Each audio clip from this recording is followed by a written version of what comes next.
ইমনের half century পূর্ণ, সেই সঙ্গে জয় মিলল সিলেটের।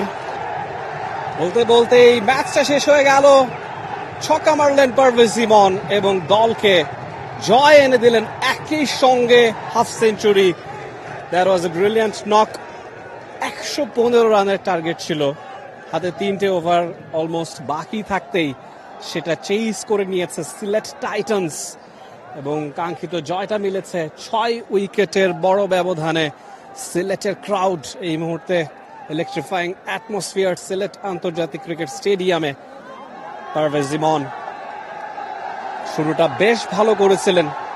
বিপিএল এ তার জার্নিটা হয়েছিল লিডিং রান স্কোরারদের মধ্যেই তিনি ছিলেন। পরবর্তীতে ওপেনিং থেকে যখন 4 নম্বর থেকে যখন ওপেনিং এ তিনি এলেন তখন তার পারফরমেন্সে খানিকটা ভাটা পড়েছিল, সেখান থেকে উত্তরণটা মিলেছে। আজকে হাফ সেঞ্চুরি করেছেন নাবিল। এই যে চেঞ্জটা, পারভেজ ইমনের কথা বলছিলাম, তিনি শুরুর ভাগটা ভালো মতো করেছিলেন, তারপরে যখন ওপেনিং এ এলেন 4 নম্বর থেকে তার যে ডাউনফলটা হলো, সেখান থেকে একটা উত্তরণ নিশ্চয়ই আজকে মিলেছে। Of course back to back 3-4 match ধরে রান করছিলেন না, জাতীয় দলের one of the important member, তার রান না করাটা কিন্তু একটা দুশ্চিন্তার খোরাক হয়েছিল। সেটা বাংলাদেশ জাতীয় দলের জন্য বটে এবং সিলেটের জন্য বটে এবং সবচেয়ে বড় কথা তার নিজের জন্য বটে। আজকে টপ অর্ডারে ফিরেছেন, স্কোরবোর্ড প্রেশার একেবারেই ছিল না, নির্ভর হয়ে খেলেছেন। প্রথমে অনেকখানি সময় নিয়েছেন, তবে পরে গিয়ে তিনি কিন্তু 50টা ঠিকই আদায় করে নিয়েছেন এবং ফর্মে ফিরেছেন, যেটা সবার জন্যই আসলে ভালো হয়েছে। এবং সিলেট নিজেদের ঘরের মাঠে শেষ ম্যাচটা খেললো, শেষ ম্যাচটা জিতেই তারা শেষ করেছে। দর্শকদের জন্য একটা গুড নিউজ এবং একই সাথে প্লে অফের দৌড়ে তারা কিন্তু অনেকখানি এগিয়ে গেল, কারণ এখন নোয়াখালীর পক্ষে তাদেরকে আর ধরা সম্ভব না। ঢাকার পক্ষে শেষ 3 ম্যাচ যদি তারা যেতেও সিলেটের সমান 10 পয়েন্ট হবে, কিন্তু রান রেটে কিন্তু সিলেট আবার অনেকখানি এগিয়ে আছে। তো ওই সব বিবেচনা করলে এই জয়টা খুব গুরুত্বপূর্ণ ছিল। যদি এই ম্যাচে তারা না জিততো সেক্ষেত্রে দেখা যেত যে শেষ ম্যাচটা তাদের জন্য মাস্ট উইন হয়ে গিয়েছিল। তো এই ম্যাচটা তাদের জিততেই হতো এবং এই ম্যাচটা জিতেই তারা সিলেটবাসীকে খুশি করেই আসলে ঢাকার উদ্দেশ্যে রওনা দিচ্ছে। অ্যাবসলিউটলি তাই। এবং দেখুন সিলেটের ক্রাউড, দে আর এনজয়িং। মানে সিলেটের অ্যামেজিং। তারা আসলে এতদিন ধরে সিলেটে টুর্নামেন্ট হচ্ছে, বিপিএল এর শুরু থেকে মনে হচ্ছিল যে একটা ল্যাথার্জিক ভাইব কাজ করে কিনা বা বিরক্ত হয়ে যান কিনা, কারণ সিলেটের মাঝে কয়েকটা ম্যাচে সিলেট হারও মেনেছে। তবে সিলেটের জয় ফেরা এবং এখনো প্লে অফের সম্ভাবনাটা টিকে থাকা, এটা বলে দেয় ফ্যানদের জন্য কতটা ইন্টারেস্টিং, কতটা এনজয়েবল ছিল ম্যাচটা।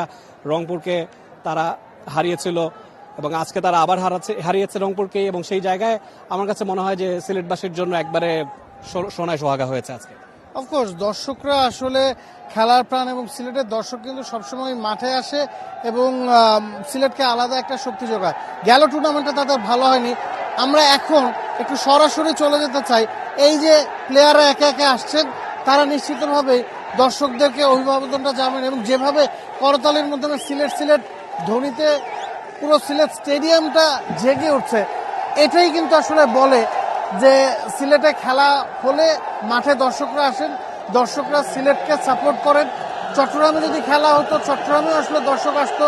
তো হোম টিমের অ্যাডভান্টেজটাই কিন্তু আসলে এটা। তো দেখা যায় হোম টিম যখন নিজের দর্শকদের সামনে খেলে তখন সেটার মাত্রাটাই আসলে ছাড়িয়ে যায় অন্য সব কিছুকে। এবার আমরা ওই জিনিসটা মিস করেছি, চট্টগ্রামে খেলা হয়নি।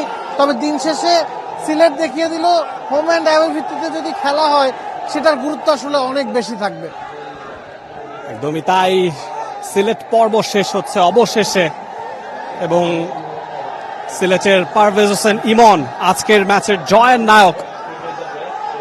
দর্শকদের সঙ্গে হাত মেলাচ্ছেন, ধন্যবাদ জানাচ্ছেন, কৃতজ্ঞতা জানাচ্ছেন। সেখানে ইথান ব্রুকস আছেন, নাসুম আছেন, captain Miraz, Ethan Brooks, Javed, প্রত্যেকেই এই যে কৃতজ্ঞতা জ্ঞাপনটা সিলেটের দর্শকরা এটা ডিজার্ভ করে। তারা যেভাবে করে পুরো আসর জুড়ে সমর্থন জুগিয়েছে, এইটুকু কৃতজ্ঞতা স্বীকার না করলে হয়তোবা সুবিচারটা করা হতো না দর্শকদের প্রতি।